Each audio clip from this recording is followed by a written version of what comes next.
وہ بڑی سنجیدگی سے بول رہا تھا۔ میں حیرت سے اس کے مطالعے کو سن رہا تھا۔ اور ایک بات اور ہے، مون میڈنس، یہ ایک باقاعدہ بیماری ہے۔ چڑھتا چاند انسان کے اوپر بڑے عجیب انداز میں اثر انداز ہوتا ہے۔ تم نے جتنے بھی واقعات بتائے وہ سب چاند کی 14ویں تاریخ کو ہوئے، یا اس سے ایک روز پہلے یا ایک روز بعد۔ شاید تم نے اس بارے میں نہ پڑھا ہو، مگر موقع ملتے ہی ضرور پڑھنا۔ اس بیماری کے اثرات جس شخص میں ہوں وہ انتہائی عجیب و غریب شخص بھی ہو سکتا ہے۔ وہ کچھ بھی کر سکتا ہے، کسی کو قتل بھی کر سکتا ہے اور خود کو ختم بھی کر سکتا ہے۔ میرے خیال سے تمہارے خاندان میں یہ اثرات ورثے کی صورت میں چلے آ رہے ہیں۔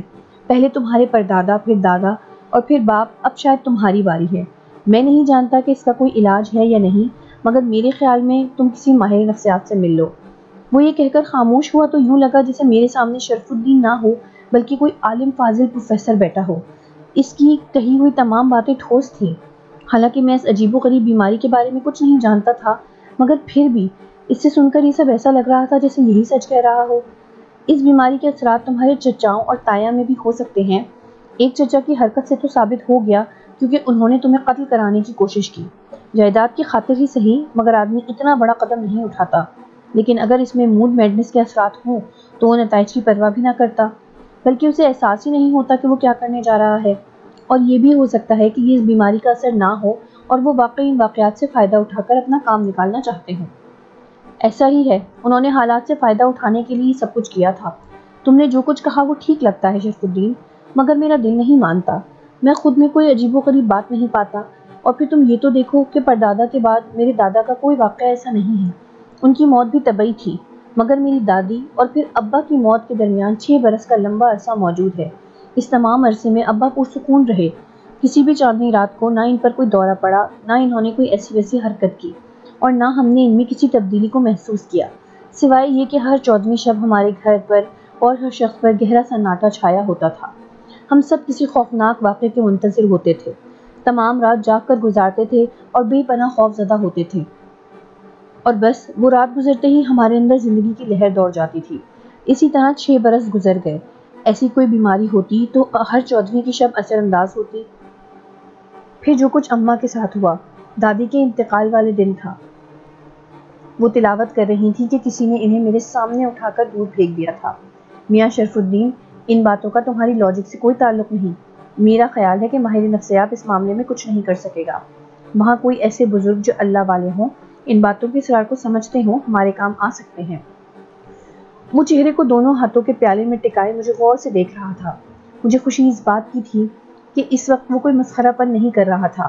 میں نے اب سے پہلے اسے اتنا سنجیدہ کبھی نہیں دیکھا تھا، مگر اس کی آنکھوں اور چہرے کے تاثرات سے لگ رہا تھا کہ وہ اب بھی میری باتوں کو حقیقت ماننے کو تیار نہیں ہے۔ تبھی میں نے کہا، یہ چائے جو تمہیں تیار اور گرم ملی تھی، اس کے بارے میں تمہارا کیا خیال ہے؟ جب تم یہاں آئے تھے تو میں سو رہا تھا۔ اس کا تمہیں یقین ہے یا نہیں، یا میں جھوٹ بول رہا ہوں کہ میں سو رہا تھا؟ ہاں، مگر اس بات کا اس وقت کیا ذکر ہے؟ ذکر ہے، اب یہی ایک بات رہ جاتی ہے جس سے میں تمہیں قائل کر سکتا ہوں۔ خیر، تم کتنے بجے یہاں آئے تھے؟ شاید 8 ساڑھے 8 بجے۔ وہ اب اٹھ کر سیدھا بیٹھ چکا تھا۔ اس کی تمام تر توجہ میری جانب تھی۔ اس کی آنکھیں مجھے چپتی ہوئی محسوس ہو رہی تھیں۔ میں دروازے ہی سے تمہارے ساتھ چلا گیا تھا۔ ہم وہاں سے شاید 10 بجے واپس آئے، ٹھیک؟ تم کیا کہنا چاہتے ہو؟ وہ کچھ قریب سرک آیا۔ صرف یہ کہ اگر میں نے 8 بجے چائے بنائی بھی تھی تو 2 گھنٹے گزر جانے کے بعد چائے اور دودھ گرم کیسے تھا؟ اتنا گرم کہ تمہیں گرم کرنے کی ضرورت ہی نہیں پڑی۔ اس کی آنکھیں لمحے بھر کو پھیلیں، ان میں گہری سوچ کے سائے لہرائے اور وہ خلاؤں میں گھورنے لگا۔ اور یہ میں تم سے بالکل سچ کہہ رہا ہوں کہ جب تم آئے تھے تو میں سو رہا تھا۔ میں اماں وغیرہ کو اسٹیشن چھوڑ کر واپس آتے ہی سو گیا تھا۔ رات بھر کا جاگا ہوا تھا، اس لیے لیٹتے ہی نیند آ گئی تھی۔ اس سلسلے میں تم سے جھوٹ بولنے کا میرے پاس کوئی جواز نہیں۔ اب تم اس سلسلے میں کیا کہتے ہو؟ ہے کوئی جواز تمہارے پاس؟ پھر وہ کھنکھارا۔ ایک بات اور، میں نے ہاتھ اٹھا کر ٹوکا۔ اماں 4 بجے والی گاڑی سے گئی ہیں۔ اس حویلی میں کوئی ملازم نہیں، اور رات کے وقت اس حویلی میں کوئی اور آنے کی جرات نہیں کر سکتا۔ پھر آنے والے کو کیا معلوم کہ میں واپس آؤں گا یا نہیں، یا پھر یہ کہہ دو کہ چائے تم نے بنائی، تم جن ہو اور منٹوں میں انگیٹھی جلا کر، چائے بنا کر، کوئلوں کو پھونکے مار کر آگ کو اتنا بجھا دیا کہ کوئلے انگاروں کی بجائے راکھ میں تبدیل ہو گئے۔ میں کچھ دیر پہلے یہی دیکھنے کے لیے باورچی خانے میں گیا تھا۔ یار وقار الحسن، ہم وہیں سوتے ہیں، میرے گھر میں، یا عاقل کے گھر چلے چلتے ہیں۔ میں زور سے ہنس پڑا۔ کیوں؟ کیا تم مون میڈنس کا شکار نہیں ہو سکتے؟ آج چاند کی 16 تاریخ ہی تو ہے، 2 دن گزر گئے تو کیا ہوا؟ دیکھو وقار الحسن، میرا تمہارے خاندان سے کوئی تعلق نہیں ہے۔ ہاں، یہ کام تم کر سکتے ہو۔ اب وہ فخر ہو چکا تھا۔ ہاں، جب میں تمہارے گھر کھانا کھا رہا تھا تو اس لمحے یہاں چائے بنا رہا تھا۔ عقل کے ناخن لو یار، اس ڈگر پر سوچو جس پر میں سوچ رہا ہوں۔ تمہارا لیکچر اپنی جگہ، مگر یہاں اس منطق کا اطلاق نہیں ہوتا۔ وہ 100% روح ہے، بے چین ہے، انتقام لیتی رہتی ہے، اور اب میں تہیہ کر چکا ہوں کہ جب تک اسے سکون نہیں دوں گا خود چین سے نہیں بیٹھوں گا۔ شاید میرے اس عہد کی وجہ سے اس نے میری جان بچائی ہے، اور میرا خیال ہے کہ وہ آئندہ بھی میرا ساتھ دے گی۔ میں جے پور جانا چاہتا ہوں، جہاں شکنتلا کے خاندان کے کچھ لوگ رہتے ہیں۔ میں ان سے معلومات حاصل کروں گا۔ سوامی جی کو، اور تبھی میں کہتے کہتے رک گیا۔ مجھے یاد آیا کہ میں نے اماں سے کہا تھا کہ میں سوامی جی کو کس طرح پہچانوں گا۔ وہ مجھے اب تک ان کے زندہ ہونے کا یقین نہیں تھا، مگر میں پھر بھی انہیں دیکھنا چاہتا تھا، جس پر اماں نے کہا تھا کہ وہ مجھے ان کی تصویر دکھائیں گی، جو بقول ان کے پردادا نے کسی مصور سے بنوائی تھی۔ مگر پھر میں یہ بات بھی بھول گیا، اور شاید اماں بھی۔ میں نے پردادا کو بھی نہیں دیکھا تھا، اسی لیے ان کی کوئی تصویر موجود نہ تھی۔ اس زمانے میں تصویروں کا نہ رواج تھا، نہ کیمرے عام تھے۔ کیا ہوا؟ چپ کیوں ہو گئے؟ وہ چوکنا ہو گیا۔ میں کچھ سوچنے لگا تھا۔ سنو، کیا تم میرے ساتھ 3ری منزل پر چلو گے؟ پردادا کے کمرے میں۔ وہاں ان کی ایک تصویر ہے، کسی مصور کی بنائی ہوئی، جس میں ان کے ساتھ سوامی جی بھی ہیں، شکنتلا کے والد۔ میں ان دونوں کو دیکھنا چاہتا ہوں۔ اس وقت؟ پاگل ہوئے ہو؟ اور مجھے نیند آ رہی ہے، تم نے میرا مغز پلپلا کر دیا ہے۔ اور یار، تم کچھ بھی کہو، یہ روحوں والا چکر فراڈ ہی لگتا ہے مجھے۔ یہ اور بات ہے کہ اس ماحول، پچھلی سنائی ہوئی افواہوں اور اب تمہارے بیان کردہ باتوں نے میرے ذہن کو ٹرانس میں لے لیا ہے۔ میں کچھ عجیب سا محسوس کر رہا ہوں، خوف سا۔ دل بھی غیر معمولی رفتار سے دھڑک رہا ہے، مگر میرا خیال ہے کہ میں سو لوں تو ٹھیک ہو جاؤں گا۔ وہ پھر ہتے سے اکھڑ گیا تھا۔ گویا تم وہاں جانے سے خوف زدہ ہو؟ نہیں، وہاں جانے سے خوف زدہ نہیں ہوں، مگر رات کو ایک ایسے کمرے میں جانا جہاں برسوں سے کوئی نہ گیا ہو، جہاں کئی لڑکیوں پر ظالم ڈھائے گئے ہوں، ایک لڑکے کو قتل کیا گیا ہو، جو کبھی ایک عیاش بوڑھے کی رنگین خوابگاہ رہی ہو، میں پسند نہیں کرتا۔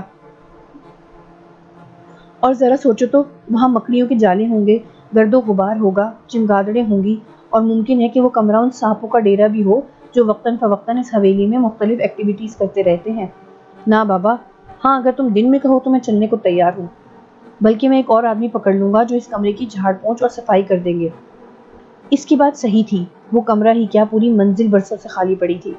اس منزل پر جانے کے لیے سیڑھیاں 2 طرف سے اوپر جاتی تھیں، ایک تو حویلی کے اس حصے سے اور دوسری چبوترے کی دوسری جانب سے۔ اس حصے کی سیڑھیوں کو دروازہ لگا کر بند کر دیا گیا تھا تاکہ بچے وغیرہ اوپر نہ جا سکیں۔ البتہ چبوترے کی دوسری جانب کا راستہ کھلا تھا، اور بقول اماں کے پردادا جی کی بیٹھکیں کیونکہ چبوترے پر سجا کرتی تھیں، اس لیے وہ اوپر جانے اور نیچے آنے کے لیے وہی راستہ استعمال کرتے تھے۔ البتہ گھر کے افراد، دادی یا اماں وغیرہ اندرونی سیڑھیوں سے ہو کر ہی اوپر جایا کرتی تھیں، جسے دادی نے ہی بند کروا دیا تھا۔ اس پر صندوق کی لکڑی کا نقشین دروازہ لگا دیا گیا تھا، جس میں اوپر نیچے 2 بڑے بڑے تالے ڈال دیے گئے تھے۔ وہ تالے اب زنگ آلود ہو چکے تھے۔ ان کی چابیوں کے بارے میں کوئی بھی نہیں جانتا تھا کہ وہ کہاں گئیں، اس لیے کہ ان کی کبھی ضرورت ہی محسوس نہیں کی گئی۔ ہاں، اب کیا ہو گیا؟ شرف الدین نے مجھے سوچ میں ڈوبے دیکھ کر کہا۔ کچھ نہیں، تمہاری بات ٹھیک ہے، ہم ایسا ہی کریں گے۔ دن میں وہاں صفائی بھی کرا لیں گے اور پردادا جی کی تصویر بھی دیکھ لیں گے۔ جیو میرے یار، ویسے انہیں دیکھنے کا شوق تو مجھے بھی ہو گیا ہے۔ کمال آدمی تھا یار، بڑھاپے میں یہ عالم تھا تو جوانی میں تو غضب ڈھایا ہوگا۔ جوانی کے قصے کسی نے نہیں بتائے؟ نہیں، ظاہر ہے کہ کون بتاتا۔ ابا نے بھی مجھے صرف شکنتلا کا قصہ سنایا تھا، اماں جو کچھ جانتی تھی بتا گئیں۔ دادی کو کچھ نہ کچھ جانتی ہوں گی، مگر انہوں نے ہمیشہ ہی اماں کی بات پر آنکھیں نکالی۔ وہ قصے کیا سناتی؟ کاش میں تمہارے خاندان کا فرد ہوتا تو بال کی کھال نکال کر ہتھیلی پر رکھ چکا ہوتا۔ پھر وہی باتیں شروع کر دیں تم نے، میں نے اسے تنبیہ کی۔ تو تمہارا کیا خیال ہے؟ چائے والے معمولی واقعے سے مرعوب ہو گیا ہوں میں، اس نے آنکھیں پھیلا کر کہا۔ واقعی اس کے چہرے پہ اب خوف کے کوئی آثار نہ تھے۔ یار وقار الحسن، اب سو جانا چاہیے، اس نے میرے پلنگ پر لیٹتے ہوئے کہا۔ میں نے لالٹین میں تیل دیکھا، کافی تھا۔ بتی گھما کر میں نے لالٹین کی لو کم کر دی اور اسے دروازے کے قریب رکھ دیا، اور خود اماں والی مسہری پر لیٹ گیا۔ مجھے نیند نہیں آ رہی تھی، ظاہر ہے میں اتنی دیر تک سوتا رہا تھا، اب نیند کا سوال ہی نہیں تھا۔ شرف الدین شاید سو گیا تھا یا سونے کی کوشش کر رہا تھا۔ کمرے میں گہری خاموشی طاری تھی۔ میں آنکھیں موندے واقعات کے بارے میں سوچ رہا تھا پھر میرا ذہن شرف الدین کی بتائی ہوئی باتوں کی طرف ہو گیا۔ یہ اس نے ٹھیک ہی کہا تھا کہ انسان کی نفسیات بڑی پیچیدہ ہوتی ہے، مگر اس عجیب و غریب بیماری کے بارے میں نے پہلی بار اس کی زبانی سنا تھا۔ شرف الدین مجھ سے کافی بڑا تھا، پڑھا لکھا تھا اور علی گڑھ یونیورسٹی میں ہی پڑھتا تھا۔ اس کی وجہ سے میں بھی وہیں تعلیم حاصل کرنا چاہتا تھا۔ وہ پورے علاقے میں کتابی کیڑا مشہور تھا۔ کتاب کوئی بھی ہو اور کیسی بھی ہو، اس کا پڑھنا ضروری تھا۔ جہاں جاتا وہاں کئی گھنٹے لائبریری میں گھسا رہتا تھا۔ اس کی باتیں بڑی مدلل تھیں۔ اگر میں نے اس سائے کو نہ دیکھا ہوتا اور میرے ساتھ یہ چند واقعات نہ ہوئے ہوتے تو میں فوراً ہی قائل ہو چکا تھا۔ اب بھی میرا دل کچھ نہ کچھ ان باتوں کو تسلیم کر چکا تھا، مگر ذہن پھر الجھا دیتا تھا۔ میری دوستی کی وجہ شرف الدین کی یہی ذہانت تھی، ورنہ مجھ میں اور شرف الدین میں ہر لحاظ سے زمین آسمان کا فرق تھا۔ وہ ایک معمولی گھرانے سے تعلق رکھتا تھا، ملازمت پیشہ لوگ تھے، چھوٹا سا 4 کمروں والا مکان تھا، مختصر گھرانہ تھا، وہ شگفتہ اور اس کے ماں باپ۔ مگر اس گھرانے پر مجھے رشک آیا کرتا تھا۔ بے حد شریف لوگ تھے، سیدھے سادے، 2 روٹیوں اور 2 جوڑے کپڑوں میں خوش رہنے والے۔ چھوٹے چھوٹے مسائل تھے اور چھوٹی چھوٹی خوشیاں۔ شرف الدین کے والد نے شرف الدین کو ہی نہیں، شگفتہ کو بھی پڑھایا لکھایا تھا، جبکہ اس زمانے میں لڑکیوں کی تعلیم کا رواج قطعی نہ تھا۔ بس لڑکیاں گھروں میں قرآن اور حدیث کی تعلیم لیا کرتی تھیں۔ میری تینوں بہنیں قرآن پڑھ رہی تھیں۔ اماں اور ابا دونوں ہی لڑکیوں کی تعلیم کے خلاف تھے، اور وہ بھی محض اس لیے کہ وہ مرزا سولت بیگ کی نسل سے تھی، جو جدی پشتی رئیس تھے، اور ان کے خاندان میں لڑکیوں نے تو کیا، لڑکوں نے بھی کبھی نوکری نہ کی تھی۔ پھر تعلیم کا بھلا کیا جواز تھا؟ ان کے خیال میں تعلیم صرف نوکری کے لیے حاصل کی جاتی تھی۔ ابا کے خیالات بھی یہی تھے، مگر اماں کچھ آنے والے حالات کا ادراک رکھتی تھیں اور مجھے محض تعلیم دلانے کی خواہش مند تھیں۔ نوکری کا تو تصور بھی نہ تھا ان کے ذہن میں، اور میں اس سلسلے میں ان کا احسان مند تھا۔ وہ اگر مجھے تعلیم نہ دلاتی تو میں آج خود کو کتنا بے بس محسوس کرتا، شرف الدین کے سامنے سر اٹھانے کے قابل بھی نہ ہوتا۔ مجھے تعلیم حاصل کرنے کا بے پناہ شوق تھا۔ میرے شوق کی خاطر انہوں نے دادی اور ابا کی بہت باتیں سنی تھی۔ میں جانے کیا کیا سوچنے لگا۔ باہر جھینگروں کی آوازیں زندگی بن کر پھیلی ہوئی تھی۔ شرف الدین کے خراٹے مجھے تنہائی کا احساس نہیں ہونے دے رہے تھے۔ باہر پیڑ پر گھونسلوں میں سوتی چڑیاں کبھی کبھی ایک دم شور مچا دیتی، جیسے کوئی اندھیرے میں ان کی گھونسلوں میں نقب لگانے آ گیا ہو، اور پھر رفتہ رفتہ ان کا شور ختم ہو جاتا۔ تب صرف لمحے بھر کو مجھے سناٹا گہرا ہوتا محسوس ہوتا، مگر پھر جھینگروں کی مسلسل آنے والی آواز سناٹے کو مٹا دیتی۔ کمرے کا دروازہ کھلا تھا اور باہر چلنے والی ہوا سے کبھی کبھی یوں چرچرا جاتا تھا جیسے اس مداخلت پر احتجاج کر رہا ہو۔ یہ چرچراہٹ کانوں کو گرا گزرتی تھی، اس لیے میں نے اٹھ کر دروازہ بند کر دیا اور چٹخنی چڑھا دی۔ شرف الدین بے خبر سو رہا تھا۔ مجھے اس پر پیار آیا کہ اس نے میری خاطر کتنا بڑا خطرہ مول لے لیا تھا، اور اب کیسی بے جگری سے پڑا سو رہا تھا۔ میں اسے دیکھتا ہوا بستر پر جا لیٹا۔ وقت کا مجھے کوئی اندازہ نہ تھا، صرف اتنا علم تھا کہ اب بہت رات گزر چکی تھی۔ میں یہاں صرف 2 روز اور رکنا چاہتا تھا، پھر مجھے علی گڑھ جانا تھا، وہاں داخلے کی بات کرنی تھی۔ اگلا تعلیمی سال شروع ہونے میں ابھی تقریباً 1.5 مہینہ باقی تھا۔ میں چاہتا تھا کہ داخلے کے فوراً بعد جے پور چلا جاؤں، تاکہ اس دوران میں وہ سب کچھ بھی جان جاؤں جو مجھے بہرحال جاننا تھا۔ میں نے ذہن کو جھٹک کر آنکھیں موند لیں۔ میں نہیں چاہتا تھا کہ صبح اٹھوں تو طبیعت مزمحل ہو۔ شرف الدین سویرے جاگنے کا عادی تھا، میں جانتا تھا کہ وہ اٹھتے ہی مجھے اٹھا دے گا۔ میں تسبیح پڑھنے لگا، کیونکہ تسبیح پڑھے بغیر مجھے نیند نہیں آتی تھی۔ تسبیح پڑھتے پڑھتے مجھے کسی وقت نیند آ گئی۔ اسی رات میں نے عجیب خواب دیکھا۔ میں نے دیکھا کہ میں چبوترے پر کھڑا ہوں، گھر کے اندر سے عورتوں کے بین کرنے کی آوازیں آ رہی ہیں، باہر چبوترے کے پاس بہت سے مرد سفید کپڑوں میں ملبوس کھڑے ہیں۔ برگد کے درخت کے نیچے ایک نوجوان اوندھا پڑا ہے، جس کا چہرہ میری طرف ہے اور لہو لہان ہے۔ پاس ہی چتا تیار ہے اور اس میں شعلے دہک رہے ہیں۔ اسی برگد کے پیڑ کے نیچے ایک دبلی پتلی خوبصورت سی لڑکی سفید جارجٹ کی ساڑی میں لپٹی ہوئی سر جھکائے رو رہی ہے، اور اس کے لمبے سیاہ بال چاروں طرف بکھرے ہوئے ہیں۔ اس کے ایک ہاتھ میں سفید پتھر کی مورتی ہے، جس کے سر پر سنہرا دائرہ بنا ہوا ہے۔ اس مورتی کا نچلا حصہ خون آلود ہے۔ اس لڑکی کی 2 انگلیاں بھی خون سے رنگی ہوئی ہیں۔ میں ان تمام لوگوں سے بہت دور کھڑا یہ سب کچھ دیکھ رہا ہوں۔ پھر اچانک وہ لڑکی سر اٹھا کر مجھے دیکھتی ہے، اشارے سے پاس بلاتی ہے۔ میں جب اس کے قریب پہنچتا ہوں، وہ سفید مورت کو میری جانب بڑھاتی ہے، پھر آسمان کی طرف دیکھ کر رونے لگتی ہے۔ میری آنکھیں آسمان کی طرف اٹھ جاتی ہیں۔ وہاں چاند پورا ہے، اور میرے دیکھتے ہی دیکھتے وہ چاند یوں ہلکورے کھانے لگتا ہے جیسے آسمان پر نہ ہو بلکہ سمندر کی لہروں کے درمیان تیر رہا ہو۔ اسی لمحے میں اپنے پیروں کی طرف دیکھتا ہوں، جہاں چاندنی کی طرح چمکدار سانپ کنڈلی مارے بیٹھا ہے۔ اسے دیکھ کر میں خوفزدہ ہو کر چیختا ہوں اور عین اسی لمحے میری آنکھ کھل گئی۔ میں بہت خوفزدہ تھا، میرے پورے بدن پر پسینہ بہہ رہا تھا، دل حلق میں دھڑک رہا تھا۔ میں چند لمحے تو یوں ہی بے حس و حرکت لیٹا رہا، پھر گھبرا کر اٹھ بیٹھا۔ اٹھتے ہی میری نگاہ شرف الدین کے بستر پر پڑی اور اچھل کر کھڑا ہو گیا۔ بستر خالی تھا، میرے چاروں طرف سناٹا سا پھیلا ہوا تھا، ایسا سناٹا جو سوئیاں بن کر بدن میں اترتا چلا جاتا ہے۔ میرے دل کے دھڑکنے سے میرا پورا بدن ہل رہا تھا، جھٹکے سے محسوس ہو رہے تھے۔ ایک تو اس بھیانک خواب کا اثر تھا، دوسرا شرف الدین کی غیر موجودگی نے تو جیسے میرے حواس ہی چھین لیے تھے۔ میں کافی دیر تک خود کو سنبھالتا، پھر میں نے ڈرتے ڈرتے دروازے کی طرف دیکھا۔ دروازہ کھلا ہوا تھا، ہلکی روشنی سی پھیلی ہوئی محسوس ہو رہی تھی، شاید صبح ہونے والی تھی۔ روشنی دیکھ کر مجھے کچھ ڈھارس ہوئی اور خیال آیا کہ شرف الدین یقیناً نماز کے لیے اٹھا ہوگا۔ اس خیال نے میرے وجود میں ہلکورے لیتے ہیجان میں خاصی کمی کر دی۔ میں نے ایک گہری سانس لی، چپل پہنے اور کلمہ پڑھ کر اٹھ کھڑا ہوا۔ باہر آیا تو دیکھا واقعی آسمانوں کے کنارے سرمئی ہو چکے تھے۔ میں نے ادھر ادھر نگاہ دوڑائی، گہرا سناٹا دور دور تک چھائی ویرانی نے مجھے پھر بوکھلا دیا۔ کوئی آہٹ نہ تھی، شرف الدین اگر غسل خانے میں ہوتا تو کوئی آواز تو ہوتی۔ میں پھر ساکت رہ گیا۔ اسی لمحے غیر ارادی طور پر میرے منہ سے تیز آواز نکل گئی، شرف الدین! یہی آواز لوٹ کر آئی تو مجھے یقین ہو گیا کہ اس وقت حویلی میں تنہا ہوں۔ یہ خیال آتے ہی میں پلٹ کر بڑے گیٹ کی طرف چل دیا، بلکہ تقریباً بھاگ پڑا۔ گیٹ بھی کھلا ہوا تھا، مگر اس وقت مجھے بالکل احساس نہ ہوا، نہ ہی یہ خیال آیا کہ گیٹ کس نے کھولا۔ یہ احساس تو حویلی سے تقریباً 10-12 قدم دور پہنچ کر ہوا کہ جو گیٹ میں رات بند کر کے سویا تھا وہ کھلا ہوا تھا۔ اس کا واضح مطلب یہ تھا کہ شرف الدین نہیں کھولا ہوگا۔ شاید رات ہی کے کسی پہر میرے سونے کے بعد وہ خوفزدہ ہو گیا ہو اور گھر بھاگ گیا ہو۔ اب میں کافی حد تک نارمل ہو چکا تھا۔ مجھے خود پر بھی ہنسی آئی کہ میں خواہ خوفزدہ ہو گیا۔ میں نے شکر بھیجا کہ شرف الدین نہیں تھا، ورنہ اسے تو موقع مل جاتا اور وہ خوب مذاق اڑا تھا۔ میں خجل سا ہو کر واپس حویلی چلا آیا، سوچا وضو کر کے نماز پڑھ لوں اور پھر شرف الدین کے گھر جاؤں گا۔ میں واپس کمرے میں آیا، بکس میں سے کپڑے نکالے۔ اماں میرے سارے کپڑے اور ضرورت کی تمام چیزیں اس کمرے میں بڑی ترتیب سے رکھ گئی تھیں۔ میں کپڑے لیے غسل خانے تک چلا آیا۔ میں نے جوں ہی غسل خانے کے دروازے کو کھولنے کے لیے ہاتھ بڑھایا، یوں لگا جیسے قریب ہی کوئی ہنسا ہو۔ آواز بہت دبی دبی سی تھی، مگر جانے کیوں مجھے ایسا لگا جیسے کوئی عورت ہنسی ہو۔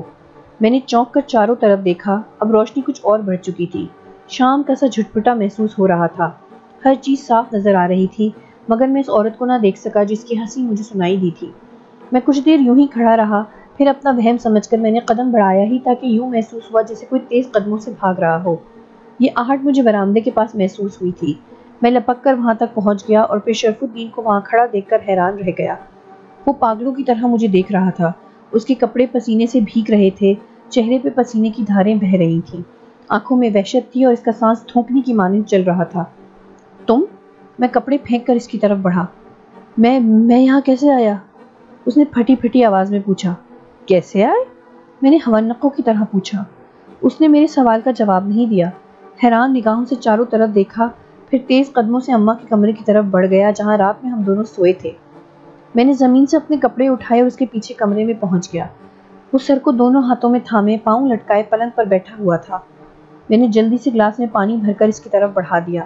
اس نے لمحے بھر کو مجھے دیکھا، پھر ہاتھ بڑھا کر گلاس تھام لیا۔ گلاس میرے ہاتھ سے لیتے وقت اس کی انگلیاں میری ہتھیلی سے ٹکرائیں تو لگا جیسے میری ہتھیلی سے گرم گرم سلاخیں چھو گئی ہوں۔ میں اس کے سامنے پلنگ پر بیٹھ گیا۔ میری سمجھ میں کچھ نہیں آ رہا تھا۔ مجھے اس بات پر حیرت ہو رہی تھی کہ وہ آخر برآمدے میں کیا کرنے گیا تھا اور اس کے ساتھ ایسا کیا ہوا ہے جس کی وجہ سے اس کی یہ حالت ہوئی ہے۔ پورا گلاس اس نے ایک ہی گھونٹ میں خالی کر کے میری طرف بڑھا دیا۔ تبھی میری نگاہیں اس کی نگاہوں سے ٹکرائیں۔ سرخ دہکتی ہوئی آنکھیں مجھے جسم کے اندر تک دیکھتی محسوس ہوئیں۔